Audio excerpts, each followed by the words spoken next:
Okay, so welcome to our next lecture, which is a lecture that you probably won't like, and it's dealing with algebra.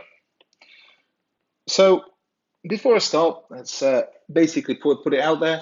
I know a lot of you be thinking, why the hell am I doing this? I'm an environmental scientist. I shouldn't be doing algebra. Why do I have to do all this maths? Well, actually, we use this all the time, and it's quite important, this algebra, and really is some of the fundamental building blocks of mathematics.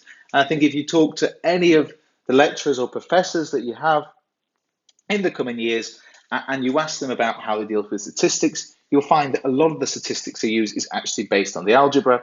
And as we move further into the next few weeks, we'll also find that you will need this algebra to help you do some of the further problems. We are starting quite slow, as I mentioned last week. It will begin to speed up. If you are beginning to struggle already, do make sure you turn up to the tutorials and answering all the questions, and you will be able to get through this. It's not difficult, it just requires practice. Okay, so let's start with something that you remember from about 2, 3, maybe 4 years ago from GCSE, and this is BODMAS. So you probably hear a groan. BODMAS. Okay, so what does BODMAS mean? Well, BODMAS stands for brackets, order, or sometimes people call it of, division, multiplication, addition, and subtraction. So what does this mean? Well, actually, this is a really important phrase because this shows us how mathematical operators work. And it actually shows us if we have a set, or we have a function, or we actually have an expression which has multiple different operators in it, such as brackets, division, multiplication. It shows us in which order we can do them. For example, if we have something which contains division, subtraction, and orders, we know we would do orders, division, then subtraction inside of it. So we'll get onto that in a little bit, but first we'll start with some really simple stuff. So basically house rules of algebra here. If we have something like 3 times by z, what we can actually do is we can say that's 3z. And why we do this basically becomes clear if we have something like x times by y. Well, we can see that it actually gets quite confusing having x's and y's. So we can say that equals x times y. Okay, maybe quite straightforward. So what happens if we have something a little bit more complicated? A bit of an example here, like which has numbers and different letters. So maybe we have something like 3p times by 4q. Or we can say, well, we know what 3 times 4 is. We know that that is equal to 12. So we can say that that would be 12. Okay, and we have a p and a q. They don't multiply. So basically we have that is p times by q. Okay. And so you might see me doing these little dots here as well. This is just habit. You can use dots also in mathematics. It's just another way of missing out the x term. I do it by habit. You don't have to do it. So likewise, we might have something which is x times by x, which would equal x squared. We can multiply these terms up. Or we might have something that's x times by x, maybe times by x, and that equals x to the power of 4. Okay, so these are our orders. But what we can't say is we need to be quite careful here. Some people do make this mistake where 2x squared, this squared value is only related to this x. It doesn't relate to the 2. So it doesn't equal 2 squared multiplied by x squared.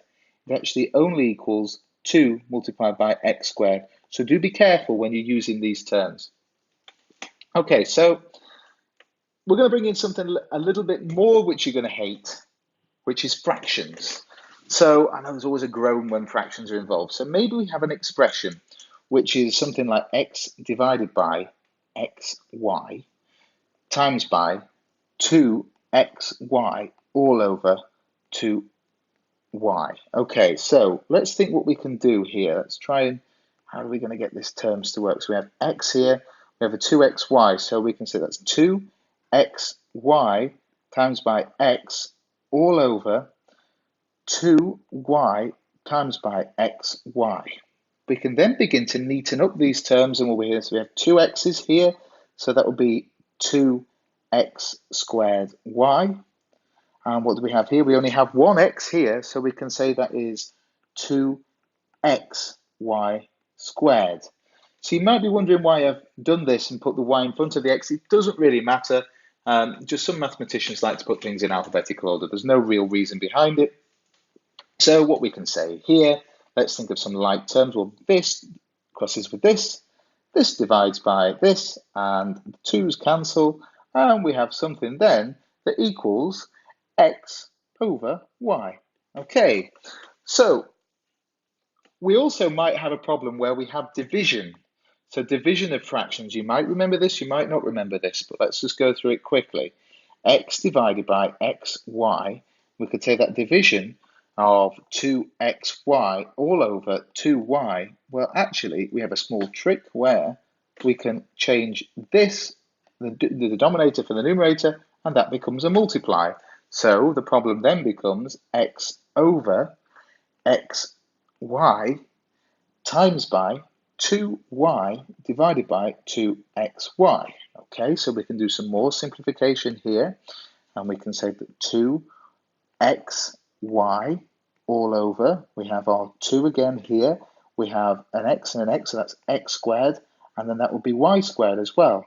So again, we can cancel this term, cancel with that term, this term cancels with that term, this term cancels with that term, and our answer then becomes 1 over xy. Okay, so you might be thinking, what is the point in this? Why are we doing it?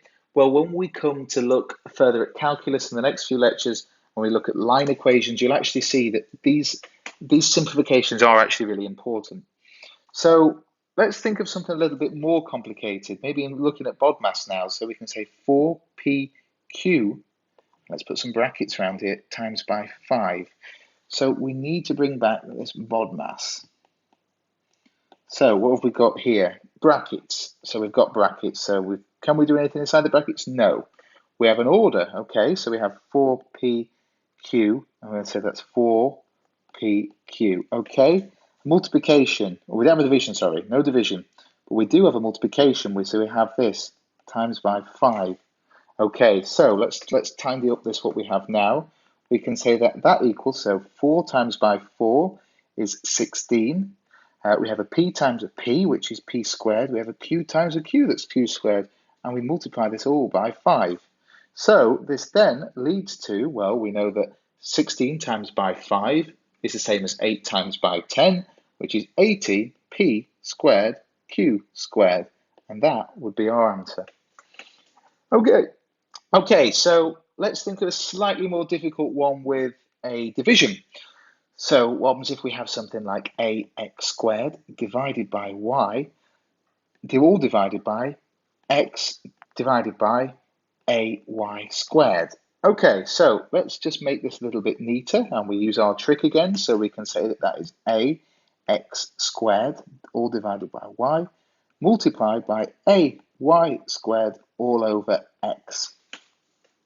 Okay, so what we have here is, well, we can do a little bit of simplification if we make it into this, where we say that would be a squared times by x squared times by y squared all over y times by x.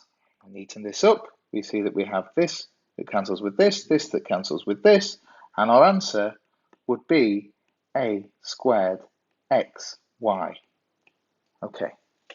So, and finally, for this this part of the video, we'll just move on to addition and subtraction of expressions. So, we do have to be careful when we're doing subtraction and addition of expressions because they do have to be like terms. For example, if we have 2ab plus maybe 5ab, that's okay because we know that that equals 7ab. These are similar. However, if we have something like 4ac plus 5ab, this does not equal 9acab. It does not equal that. So that would be incorrect. So don't fall into that trap.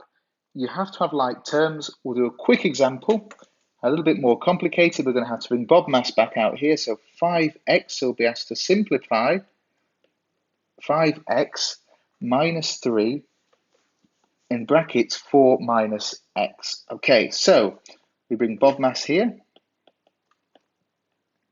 And what do we say? Okay, right, so brackets. Have we got brackets? Yes, 4 minus x. Well, we can't do anything with that.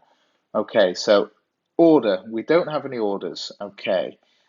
Division. No divisions. Okay, but we do have a multiplication. So we can say this is 5x minus, well, 3 times 4 is 12, because that's minus, so it's minus. And then we have minus 3 times by minus x, which equals 3x. It's plus because a minus equals a plus.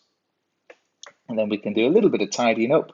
And what we can say, our answer is 8x minus 12. And that becomes our answer. Okay, so that's that for the basic operations of algebra.